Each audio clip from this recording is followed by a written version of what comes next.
장수군수가 건강 문제로 군정 수행이 가능한지 의구심이 일고 있습니다. 장수군 의원들은 최 군수가 건강 상태를 정확히 밝혀야 한다고 주장했습니다.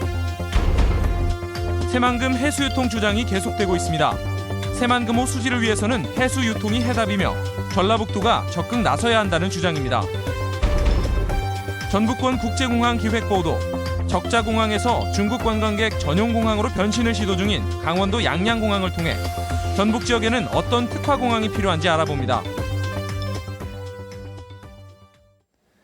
여러분 안녕하십니까? 전북권 뉴스입니다. 군수의 건강 이상설이 끊이지 않습니다. 그 사이 친인척들의 인사 개입설로 군정의 소문은 흉흉해지고 있습니다. 바로 장수군의 얘기입니다. 참다 못한 의회가 이례적으로 군수의 건강 상태를 밝힐 것을 촉구하는 성명까지 냈습니다. 이경희 기자가 보도합니다. 올해 나이 69살인 최용득 장수군수. 군수에 당선된 직후인 지난해 9월부터 11월까지 석 달 동안 최 군수는 23일간의 병가를 내고 군청에 출근하지 않았습니다. 최 군수는 뇌 관련 질환으로 치료를 받고 있는 것으로 알려졌습니다. 건강은 좀 안 좋은 기억이냐 부분에서 조금 진짜. 말씀 조금은 좀 더듬는 그런 부분이 조금 있어요. 올 들어 군청 안팎에서는 최 군수가 건강 문제로 군정을 수행할 수 있는지에 대한 의구심이 확산돼 왔습니다. 공식 행사에 참여해도 발언을 하지 않고 일찍 자리를 뜨는 모습에 군민들도 의아해하고 있습니다. 급기야 장수군 의회가 심각한 우려를 표시하고 나섰습니다. 추진해오던 일부 행정이 멈춰 있고 주요 사업 발굴도 없다며 군수로서 군정 수행 능력에 대한 의문을 제기했습니다. 중앙정책 발굴이라든가 새로운 사업들이 좀 나타나지 않고 건강과 우리 군정에 대해서 이제 지지할 때가 이제 됐지 않느냐. 군 의회는 또 최 군수의 건강 문제가 대두된 이후 친인척에게 줄서기 행태가 빚어지는 등 문제가 확산되고 있다며 군수 건강 상황을 공개하라고 요구했습니다. 이와 관련해 최용득 군수 측은 취재진의 방송 인터뷰 요구에 응하지 않았습니다. MBC 뉴스 이경입니다.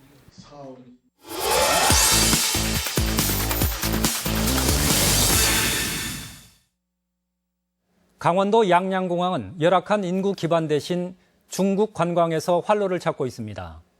전북권 국제공항이 생기게 되면 역시 중국 의존도가 높을 수밖에 없는데 양양공항의 지역 특화 사례는 반면교사로 삼을 만합니다. 이창익 기자입니다. 개항 13년째 양양국제공항의 운영은 매주 10여 편의 부정기선을 이용하는 중국 관광객에 의해 좌우됩니다. 메르스 여파로 상하이와 블라디보스톡을 오가던 정기 항공편이 취소됐지만 연말쯤이면 다시 제자리를 찾을 전망입니다. 돌아가는 관광객들의 카트에는 선물 꾸러미들이 넘쳐나지만 대부분 이곳 강원도가 아닌 서울에서 구매한 물품들입니다. 120시간 무비자로 입국한 중국 관광객의 4박 5일 일정 가운데 3박은 쇼핑 천국 서울과 제주에서 이뤄지고 강원도에서는 설악산과 낙산사 등을 둘러보는 단 하루의 일정만 진행됩니다. 어차피 여행이란 그래요. 뭐 구경도 하고 또 물건을 사가야 돼요. 그러니까 강원도만 하면 좀 애매할 것 같아요. 돈 되는 쇼핑은 서울과 제주의 몫이고 정작 강원도는 무료 관광지만 돌다 보니 상인들의 기대와는 다른 면도 있습니다. 그렇게까지 이 공항이 생겨가지고 그렇게 활성화가 됐다고는 볼 수 없고. 인구가 적은 데다 중국 관광객을 제외하면 고정 이용층이 없다 보니 공항 역시 안정적인 운영까지는 시간이 필요합니다. 양양군은 중국인을 겨냥한 인바운드 전문 공항으로 가능성을 찾고 있습니다. 동해바다의 멋진 풍광을 중국 관광사에 적극 홍보하는 한편 지역의 면세점 유치 등 요우커들의 소비를 끌어내 머물다가는 기반 시설을 추진하겠다는 계획입니다. 숙박업소가 몇 군데 투자를 계획하기도 하고 실제로 투자가 이루어지고 있고. 양양은 부족한 기반 인구로 아직 시간이 필요한 곳이지만 발빠르게 요우커 전용 공항으로 특화시켜가는 모습은 대중국 의존도가 큰 전북에게도 시사점을 주고 있습니다. MBC 뉴스 이창익입니다. 교육 재정 확대 전북운동본부는 오늘 도의회에서 기자회견을 열고 누리 예산이 대선 공약임에도 대통령은 예산과 책임을 시도교육청에 떠넘기고 있다고 비판했습니다. 운동본부는 보육 예산을 전액 정부가 편성할 것과 관련법 정비, 지방교육재정 확대를 요구하고 국회의원 간담회와 1인 시위 등을 전개하겠다고 밝혔습니다. 새만금 내부에 2035년까지 도시를 개발하겠다는 청사진이 나왔습니다. 하지만 개발 우선순위에 대한 고민은 물론 정작 중요한 예산 확보 방안조차 없습니다. 유룡 기자가 보도합니다. 새만금 개발청이 공청회를 열고 2035년까지 도시 개발을 위한 기본 계획을 밝혔습니다. 도시의 위치는 도시 운영의 효율성을 감안했다며 군산산업단지나 김제 배후도시, 부안 관광지와 거리가 있는 바다 한가운데로 정했습니다. 인구 29만 명 수용을 전제로 이에 상응하는 기반시설 조성을 추진합니다. 초국적인 개방형 경제협력 시범도시를 건설해야 되겠다. 그다음에 탈규제 인센티브 특화도시를 건설해야 되겠다. 외국인이 살기 좋은 글로벌 비즈니스 중심, 대중국 전진기지, 풍부한 관광자원의 매력적인 도시가 목표입니다. 이번 계획은 마스터 플랜에 비해서 조금 진일보한 측면이 있지만 여전히 예산이 확보되지 않은 청사진에 불과하다는 한계를 가지고 있습니다. 매립을 통한 용지 조성은 민간 자본을 유치해가지고 그렇게 시행을 할 계획입니다. 그렇게 쉽지는 않은 걸로 생각되고 있는데. 국제공항 같은 수건 사업도 반영되지 않았고 도시 생활에 필수적인 3등급 이상의 수질도 과제입니다. 주민들은 정부가 고군산군도나 방조제 같은 기존 자원도 활용하지 못하면서 큰 그림만 그린다고 꼬집기도 했습니다. 우리 전라북도 또는 우리 관계된 우리들만 여기에 너무 기대하고 하우딩 꿈을 가지고 있지 않은가 그런 생각도 해봅니다. 새만금 개발청은 앞으로 2주 동안 주변 3개 시군의 의견을 청취한 뒤 내년 초 국토교통부에 최종 승인을 얻을 계획입니다. MBC 뉴스 유룡입니다. 새만금 담수호 수질이 물고기도 살 수 없을 정도로까지 나빠졌습니다. 다시 해수 유통 요구가 거세지고 있는데 전라북도는 일시적인 현상일 뿐이라는 말 말고는 뾰족한 대책이 없습니다. 보도에 강동엽 기자입니다. 새만금호 수질은 심각한 수준입니다. 오는 2020년까지 3에서 4급수의 수질을 유지하겠다고 공언했지만 내부 곳곳이 5급수 또는 물고기가 살기 힘든 6급수로 측정되고 있습니다. 환경단체는 정부의 수질 예측이 빗나갔다며 해수 유통을 통한 새만금 개발 계획을 다시 짜야 한다고 주장했습니다. 환경부는 올해 새만금호 중상류인 농업용지 구간과 도시용지 구간인 하류를 각각 5급수와 3급수로 예상했지만 환경단체 조사 결과 수질은 그보다 나쁜 것으로 나타났습니다. 전체 사업비의 60%가 넘는 1조 8천여억 원이 투입되고도 수질이 좀처럼 개선되지 않고 있습니다. 환경부는 새만금 수질 개선 대책 사업의 실패를 겸허하게 인정을 하고 지금이라도 해수유통을 통해서 신속하게 개발을 추진을 해야 된다고 생각합니다. 하지만 전라북도는 난색을 표하고 있습니다. 수질 악화는 내부 공사를 벌이면서 나타난 일시적인 현상이라며 늦어도 다음 달 새만금 위원회에서 별도의 수질 대책을 마련한다는 입장입니다. 지금 환경부에서는 국내 최고의 전문가들이 모여서 보완 대책을 마련을 하고 있습니다. 그래서 지금 단계에서는 아직은 해수유통을 검토할 단계는 아니라고. 명품 수변 복합도시로 개발을 계획하고 있는 새만금이 수질 문제로 사업에 차질을 빚는 것은 아닌지 우려가 나오고 있습니다. MBC 뉴스 강동엽입니다. 천정배 의원의 개혁적 국민정당 추진위원회가 본격적인 창당 행보를 시작한 가운데 도내에서는 현재까지 최낙준 전북 변호사회 부회장과 지재식 전 KT 노조위원장 등 32명이 참여한 것으로 파악되고 있습니다. 천정배 신당은 다음 달 총선 기획단을 출범시키고 내년 1월 창단과 함께 총선 선의대를 구성해 20대 국회 진출을 목표로 하고 있습니다. 전문 도박용으로 알려진 이른바 타짜 카드가 장례식장 같은 일반 게임판에까지 버젓이 나돌고 있습니다. 상대의 패를 들여다볼 수 있는 카드인데 전문 제조 유통 일당이 따로 있었습니다. 보도에 김하연 기자입니다. 사무실 안에 잉크통들이 널려 있습니다. 한쪽에서는 선풍기 바람으로 카드를 말리고 있습니다. 일반 카드에 특수 형광물질이나 잉크를 발라 사기 도박용으로 만드는 현장입니다. 업자는 뒷면만 보고도 패를 맞춥니다. 크로바 킹이요. 그러죠. 크로바 킹. 49살 김모 씨는 최근 1년 동안 사기 도박용 카드 1억 원어치를 만들어 팔았습니다. 렌즈를 끼고 보면 무슨 패인지 훤히 들여다 보이는 일명 목카드. 뒷면 무늬를 살짝 바꾼 체카드도 만들었습니다. 이들이 만들어서 판매한 카드입니다. 겉보기에는 일반 카드와 다름이 없지만 자세히 보면 삼각형 모양마다 미세하게 음영 차이가 납니다. 패를 나타내는 일종의 암호인데 방식이 수십 가지가 넘고 맞춤형으로 제작돼 전문 도박꾼들도 알아채기 힘듭니다.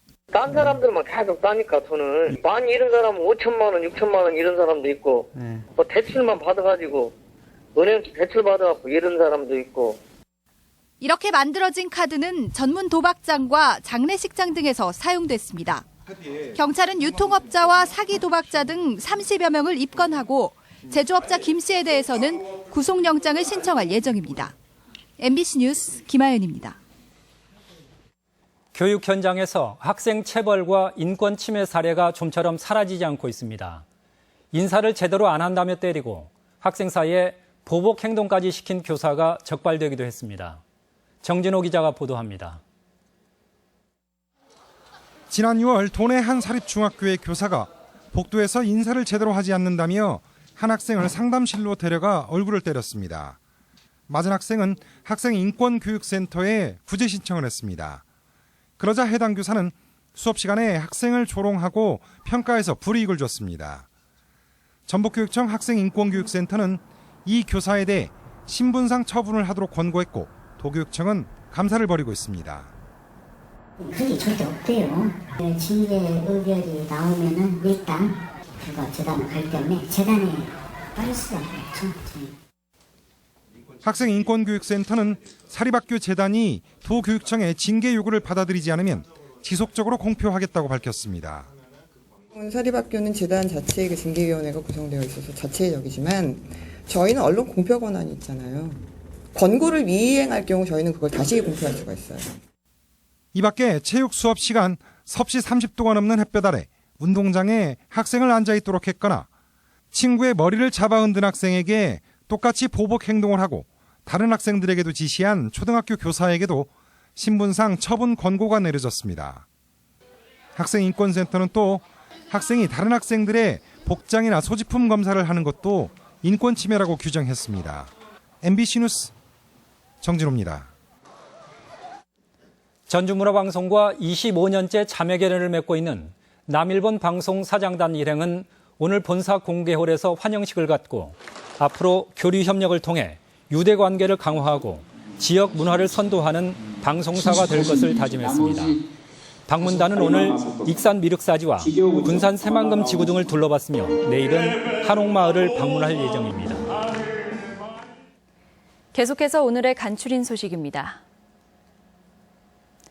익산교육지원청은 공립유치원 설립에 대한 시민들의 찬반 의견을 묻는 전화 여론조사를 내일과 모레 이틀간 실시합니다.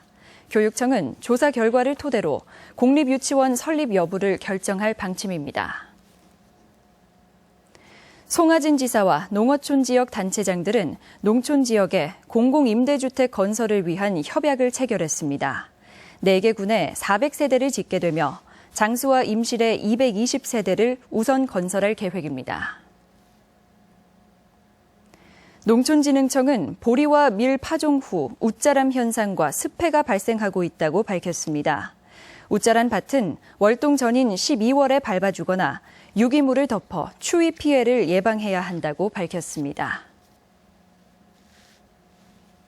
익산시가 중대형 음식점을 대상으로 남은 음식을 재사용하는지를 집중 점검합니다. 남긴 음식물을 재사용하다 적발될 경우 영업정지 15일에 행정처분을 받게 됩니다. 임실군은 임실호국원에 무궁화 400여 그루와 구절초를 심고 벤치와 파고라 등의 편익시설을 설치하기로 했습니다. 2007년 국립묘지로 승격된 임실호국원에는 연간 40만 명의 참배객이 찾고 있습니다. 전주시 의회는 특위를 구성해 기획조정국을 비롯해 감사와 도서관 등을 대상으로 행정사무감사를 벌였습니다. 이 자리에서 의원들은 연간 5천만 원인 사립 작은 도서관 지원 예산이 나눠주기식으로 집행이 되고 있고 내년도 교육 예산이 전체의 0.36%에 그친 점 등을 지적했습니다. 익산시 장학재단이 기금 부족으로 기대치에 부응하지 못하고 있습니다. 지난 2007년 발족한 익산사랑 장학재단은 현재 시 출연금 75억여 원을 포함해 총 96억여 원의 기금을 조성했는데 연간 이자 1억 5천여만 원으로 장학금을 지급하고 있습니다. 당초 내년에 200억 원 기금 조성을 목표로 했지만 목표액의 절반도 안 돼 사업 취지를 살리지 못하고 있습니다. 전주지방법원은 보복운전으로 폭력행위 처벌에 관한 법률 위반 혐의로 기소된 71살 박모 씨에게 징역 4개월에 집행유예 1년을 선고했습니다. 박 씨는 지난 7월 전주 송천동의 한 도로에서 20대 여성이 몰던 차량 앞을 갑자기 끼어들고 수차례 급정거를 하는 등 보복운전을 한 혐의를 받고 있습니다. 전주지방법원은 채용을 미끼로 돈을 받아 가로챈 70살 김모 씨에게 징역 1년 2개월에 집행유예 3년을 선고했습니다. 김 씨는 지난 2013년 전주 서신동의 한 사무실에서 지인에게 도교육청 인맥을 활용해 아들을 9급으로 특별 채용해주겠다고 속여 7천여만 원을 받은 혐의로 기소됐습니다. 고군산군도 서쪽 끝 지역에 위치한 말도와 명도, 방축도 등 3개 섬을 연결하는 사업이 추진됩니다. 군산시에 따르면 말도리 3개 섬을 인도교로 연결하는 계획이 행정자치부의 특수상황 지역개발 공모에 선정되면서 설계비 5억 원을 지원받아 내년에 사업이 착수됩니다. 인도교는 총 연장 1.4km이고 170억 원이 투입돼 오는 2021년에 완공될 예정이며 명품 트레킹 코스로 기대됩니다. 쌀국수 가공에 적합한 쌀 품종 보급이 추진됩니다. 농촌진흥청은 밥 대신 가공 제품을 선호하는 소비자 변화를 반영해 쌀 파스타 만들기에 좋은 벼 품종인 세미면을 육성합니다. 전북권 뉴스였습니다.